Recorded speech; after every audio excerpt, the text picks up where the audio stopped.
যত লুটপাট আছে সব করেছে।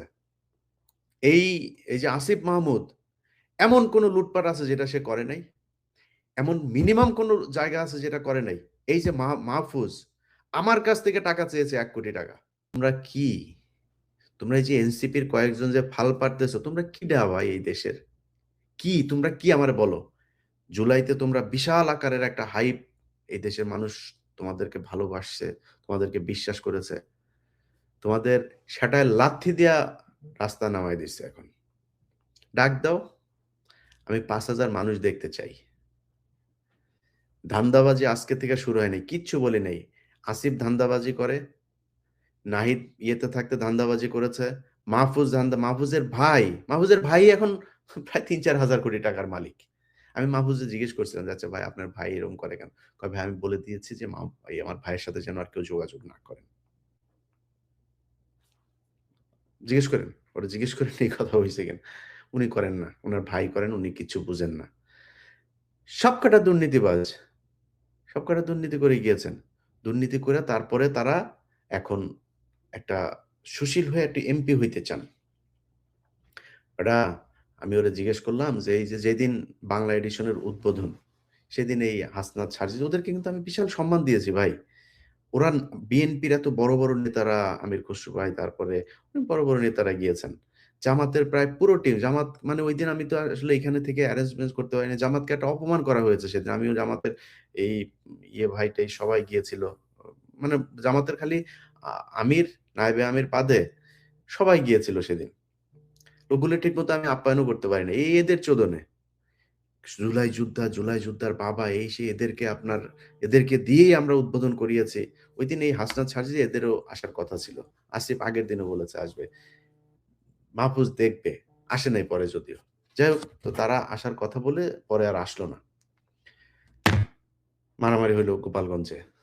তো আমি প্রোগ্রাম-টোগ্রাম বাদ দিয়ে যখন শুনলাম ওইখানে হামলা হয়েছে, আমি বললাম যে, "ভাই কি সমস্যা? ওইখানে কি হইছে?" ওরা বলছে, আমি বললাম, "তো আপনারা লোকজন নিয়ে যাবেন না? আপনারা ব্যাকআপ নিয়ে যান নাই?" "লোকজন কোথায়?" কয়, "ভাই লোকজন তো আমরা আনতে পারি নাই। আমাদের ফান্ডের সমস্যা।" বললাম, "ফান্ড কেন?" তার ১ সপ্তাহ আগে কথা হয়েছে আমার সাথে। এই আসিফ আর মাহফুজ টাকা কামাবে, সেই টাকা ওরা নাকি নির্বাচন করতে খরচে লাগবে। হ্যাঁ? সার্জিসের মুখের ভাষায়। এটা খরচের টাকা, ভাই খরচের টাকা-টুকা তো দরকার আছে। ওরা দেওয়ার কথা ছিল, ৳১ ও দেয়নি। এখন আসিফ নাকি বলছে যে, "আমার টাকা-পয়সা শেষ।" এই হচ্ছে তারা।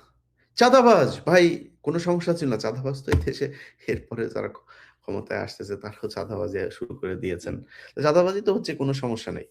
কিন্তু এই চাঁদাবাজির মাঝখানে তারা ১ম আলোর পক্ষে কথা বলবে আর মাইনে নিব, এইটা অস্তিত্বের লড়াই। এই দেশে এই যে দেশকে জঙ্গি বানানো হয়েছে, এটা এদের কারণে। ভুলে যাও মাদ্রাসার স্টুডেন্টদের কথা, আলেমদের কথা ভুলে যাও। এরা নেমে এসেছিল সেদিন। সবচাইতে বেশি মানুষ এই যাত্রাবাড়িতে মারা গেছে। কারা তারা? মাদ্রাসার ছেলেপেলে। লাশের পর লাশ পড়েছিল সেখানে।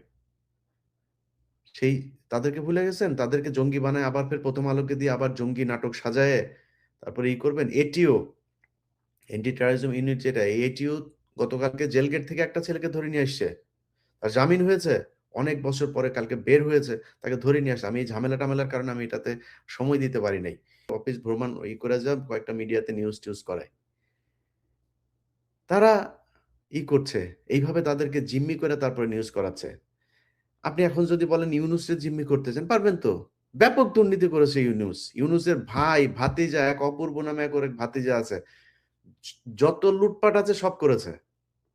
এই এই যে আসিফ মাহমুদ, এমন কোন লুটপাট আছে যেটা সে করে নাই?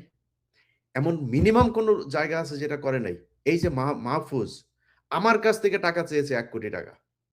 আমার কাছ থেকে চেয়েছে। এই যে বাংলা এডিশন দেখেন না? এই বাংলা এডিশন মাহফুজ দিতে চায় নাই। এটা এই এনসিপি, ইউনূসের কোন নাই। জিম্মি করে নেওয়া হয়েছে। ১ কোটি টাকা চেয়েছে, তার পিয়নরে দিয়ে আমার লোকের কাছে টাকা চাইয়েছে। তারা জানেও, ওই পিয়ন জানেও না যে এটা কে? কার প্রতিষ্ঠান এটা জানেও না। এই পিয়নরে বলেছে যে, "ভাই এই ব্যাপার।" তখন পিয়ন বলছে যে, "ভাই আ স্যার তো এটার নিচে দিবে না।" রেকর্ড আছে আমার কাছে। রেকর্ড আছে, অডিও রেকর্ড আছে। অডিও রেকর্ড আছে।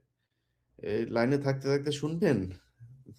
পরে শোনাবো না, এটাও খুঁজতে আমার অনেক সময় লাগবে। আমি কনসেনট্রেট করতে পারব না। এইভাবে তারা করেছে। তারা যখন কিনা টাকার এই রেকর্ড আমার কাছে আসলো, তখন আমি তারে জিম্মি করলাম যে, "এইটা দেন।" ১ম সার্জিসে পাঠাইলাম। হ্যাঁ? খুব বাজে ভাষায় একটা গালি দিয়ে তারপরে পাঠাইছিলাম। তো সাথে সার্জিস ফোন দিয়েছে। তারপরে আ আরেকটা কে ফোন দিয়েছে। ২-৩ জন লাইনে এসে, "ভাই এটা ভাইয়ের, এটা তাড়াতাড়ি দেখতে হবে, ভাই দেখেন।"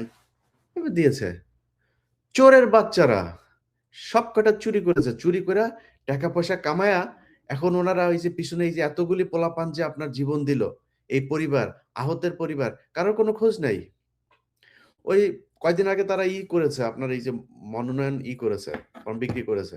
একেকজনের কাছ থেকে ১০,০০০ করে টাকা। বিশাল এক বাণিজ্য। ওই রিক্শাওয়ালা ছেলেটা আমার কাছে কান্নাকাটি করে প্রতিদিন। ভাই ওরা তো ভাই ধান্দাবাজি করতেছে ভাই, এই এত টাকা পয়সা আমাদের কাছ থেকে নিচ্ছে। আমি মনে করছি যে এই পোলাটারে বোধহয় ওরা মনোনয়ন দিবে মনে হয়। যেখানেই দেখ এক জায়গায় দিবে। সে ছেলেটাকে দেয় নাই তো তুই আগে জানিস না? ওরে যে দিবি না, ও রিক্সা চালক দেখে ও ও ও পাপী। তোরা সব শিক্ষিত এই কারণে এখন তোদের টাকা পয়সা-টয়সা আছে, নতুন পাঞ্জাবি, দামি ব্র্যান্ডের জুতা-টুতা, ঘড়ি-টড়ি ইয়েতে আছে, বিদেশে টাকা পয়সা হইছে। তোরা বিশাল আকারের কিছু একটা। তো ও টাকাটা নিলি কেন? ও টাকাটা কিসের জন্য নিলি? ও টাকাটা ফেরত দিয়ে দিবি। নাহলে কিন্তু রিক্শাওয়ালারে আমি কিন্তু লাইভে নিয়ে আসবো। টাকা ফেরত দিয়ে দিবি আরামসে।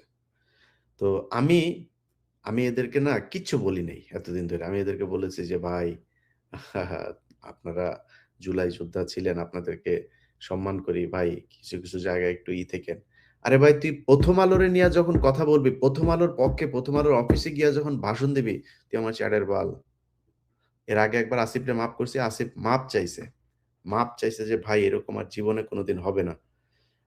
আমরা আর কখনোই ওইখানে যাব না। আসিফ নজরুল আমাকে নিয়ে গিয়েছিল। ব্যাস। এটা বলে মাফ করে দিলাম।" আবার কালকে আবার ফের সে একই কাজ করেছে। তো তোদের মাফ করে দিব এখন? এখন মাফ করে দিব? তো